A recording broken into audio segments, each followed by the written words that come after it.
नमस्कार, मैं बसंत। साथियों, हम पढ़ रहे हैं इतिहास और इतिहास में हम सबसे पहला टॉपिक पढ़ रहे हैं ऐतिहासिक स्रोत, जिसमें हमने सिक्कों के बारे में पढ़ लिया है। इसके अलावा हमने अभिलेख और मुख्य स्तंभ लेखों की बात भी कर ली है।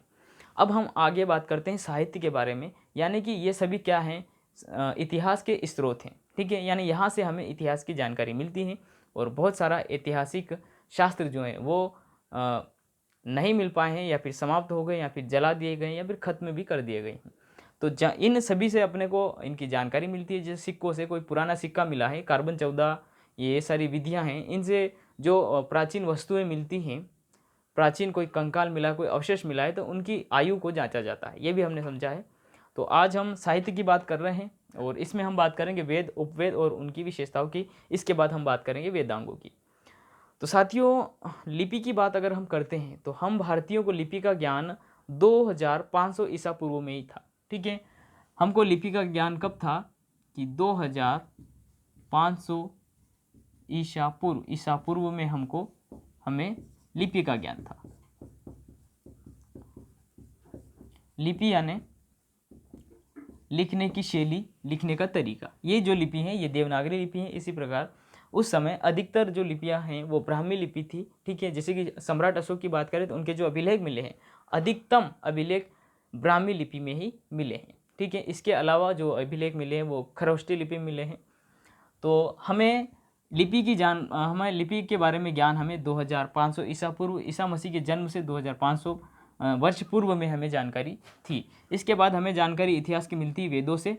अगर ऋग्वेद, सबसे पुराने वेद की बात करें तो ऋग्वेद है, ये लगभग 1500 ईसा पूर्व से 1000 ईसा पूर्व का है। इसके बाद आते हैं यजुर्वेद,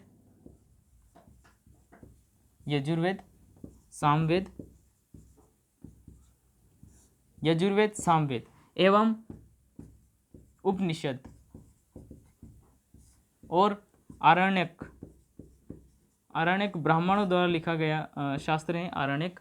ठीक है, आरण्यक, इनकी जानकारी जो है वो मिलती है लगभग, इनकी जो वर्ष की सीमा है वो क्या रही है, 1000 से 500 ईसा पूर्व।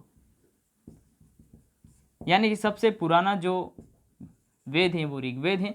इसके बाद कौन से, सामवेद, उपनिषद और आरण्यक और यजुर्वेद से हमें इनकी इतिहास की जानकारी मिलती है। अथर्ववेद की बात करें तो ये सबसे पुराना वेद है और इनके वेद के उपवेद बनाए गए। वो इसलिए बनाए गए ताकि वेदों को सरल बनाया जा सके, इनको पढ़ना आसान हो सके, तो उनका सार निकाला गया और उपवेद बनाए गए हैं। यहाँ से क्वेश्चन ज़रूर बनते हैं, उपवेद एवं वेदांग से क्वेश्चन जरूर बनते हैं। जैसे कि उपवेद की संख्या 4 है, वेदांगों की संख्या 6 है, तो वो भी हम आगे बात करेंगे। ठीक है, तो यहाँ से हमें पूरी जानकारी मिलती है। इसके अलावा हमें जानकारी मिलती है पांडुलिपियों से। पांडुलिपियाँ, अब पांडुलिपियाँ क्या होती है साथियों, तो पांडुलिपियाँ वे होती हैं वह शास्त्र जिनको 2 या 2 से अधिक लोगों द्वारा लिखा गया।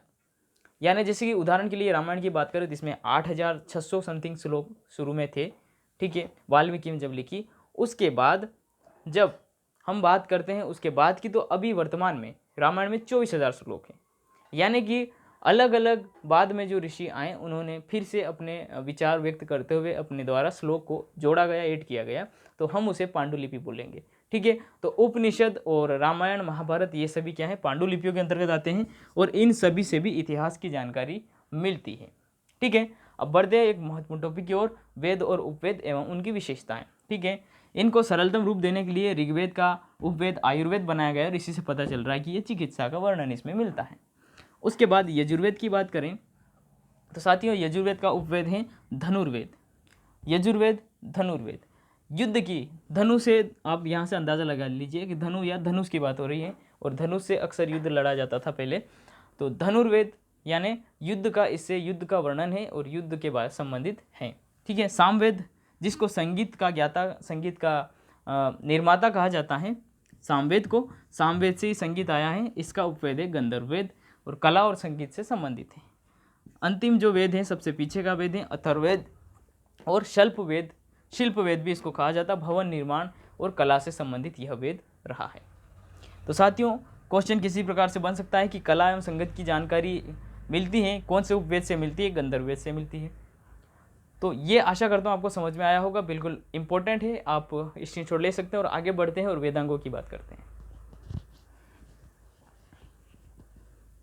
ये अब मोस्ट इंपॉर्टेंट पॉइंट की बात कर लेते हैं, वेदांग की। और वेदांग से अक्सर क्वेश्चन बने हैं पिछली परीक्षा में, आप पेपर उठा के देखिएगा, ज़रूर मिलेंगे आपको।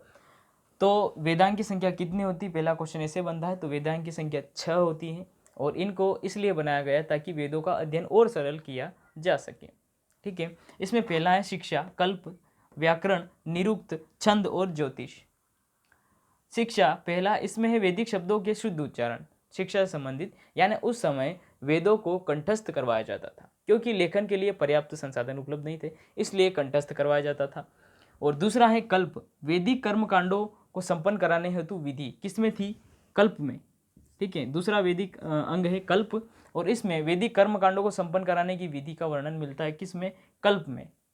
उसके बाद तीसरा है व्याकरण, व्याकरण में नामों एवं धातुओं की रचना, उपसर्ग, प्रत्यय के प्रयोग हेतु नियम है इसके अंदर। ठीक है, धातु मतलब क्या है? संस्कृत का शब्द है ये, धातु का मतलब क्रिया होता है। क्या होता है? क्रिया। ये उस धातु की बात नहीं हो रही है। ठीक है, नामों, धातुओं एवं रचना, उपसर्ग, प्रत्यय के प्रयोग हेतु नियम का वर्णन कहाँ मिलता है? कौन से वेदांग में मिलता है? तो आप बताएंगे व्याकरण के अंतर्गत मिलता है। इसके अलावा अगला है निरुक्त। निरुक्त में शब्दों की व्युत्पत्ति, शब्द कैसे बनते हैं, इसके लिए इसमें नियम दिए गए हैं। उसके बाद भाषा शास्त्र, भाषा शास्त्र का प्रथम ग्रंथ भी निरुक्त ही है और निरुक्त को लिखने वाला व्यक्ति यास्क है। कौन है? इसको भी ध्यान में रखिएगा, क्वेश्चन ऐसे ही बन सकता है। निरुक्त को किसने लिखा? तो यास्क ने लिखा है। यास्क ने निरुक्त की रचना की है। ठीक है, और निरुक्त में क्या है? शब्दों की उत्पत्ति और भाषा शब्द का पहला ग्रंथ माना जाता है। छंद की बात करें तो छंद वैदिक साहित्य में गायत्री, त्रिष्टुप, जगती, बृहति का प्रयोग किया जाता है, इसलिए छंद को भी इसमें सम्मिलित किया गया है। छंद यानी क्या होता है कि बोल उच्चारण के समय मतलब श्रृंगार, जैसे कि सजने संवरने के लिए श्रृंगार किया जाता है, उसी प्रकार शब्दों के उच्चारण के, उनको गाने के तरीके, बोलने के तरीके, कहने के तरीकों को अच्छे प्रकार से पेश करना, सही ढंग से पेश करना, मोहक ढंग से पेश करने के लिए छंद का निर्माण हुआ। ठीक है, ज्योतिष में ज्योतिष शास्त्र का वर्णन मिलता है और इसे प्रसिद्ध आचार्य किसने लिखा? लगध मुनि ने। क्वेश्चन ये भी बन सकता है कि ज्योतिष का निर्माण किसने किया, यानी कि इस वेदांग का, ज्योतिष वेदांग को किसने लिखा है? तो लगध मुनि आपका सही उत्तर यहाँ पे होगा। साथियों, यहाँ पे साहित्य की जानकारी यहाँ पे थोड़ी सी दी गई है, व्याकरण के बारे में बताया गया है। तो समझिए आप कि अगर सबसे प्राचीन में व्याकरण की बात करें तो आपने एक पुस्तक का नाम सुना होगा, अष्टाध्यायी। और अष्टाध्यायी की रचयिता कौन है? पाणिनि, है ना। पाणिनि ने अष्टाध्यायी की रचना की थी। रचना किसने की? पाणिनि ने की। और ये कब की थी? 400 ईसा पूर्व के लगभग, 400 ईसा पूर्व के लगभग। और अष्टाध्यायी क्या है? पहला, यहाँ पे लिख सकते हैं हम कि अष्टाध्यायी ये जो ग्रंथ हैं, यह पहला व्याकरण ग्रंथ है, पहला व्याकरण ग्रंथ है और यह संस्कृत में लिखा गया था। कौन सी भाषा में? संस्कृत में लिखा गया। इसमें के बारे में वर्णन मिलता है कि यहाँ पे पाणिनि ने पहली बार व्याकरण को कहाँ पे लिखा? उन्होंने अपनी पुस्तक अष्टाध्यायी में लिखा है और वहीं से ये सारी व्याकरण अभी तक ग्रामर जो है वो आई है। तो साथियों, वेदांग आपको समझ में आए होंगे और यहाँ से क्वेश्चन ज़रूर बनते हैं, एमपीपीएससी हो, यूपीएससी हो, या फिर पटवारी की भर्ती हो, या फिर व्यापम की कोई भी परीक्षा हो जिनमें इतिहास से क्वेश्चन बनते हैं, तो ये बहुत ही इंपॉर्टेंट टॉपिक बनता है। ठीक है, तो मिलते हैं अगली क्लास में। आज की क्लास में इतना ही। बहुत बहुत धन्यवाद।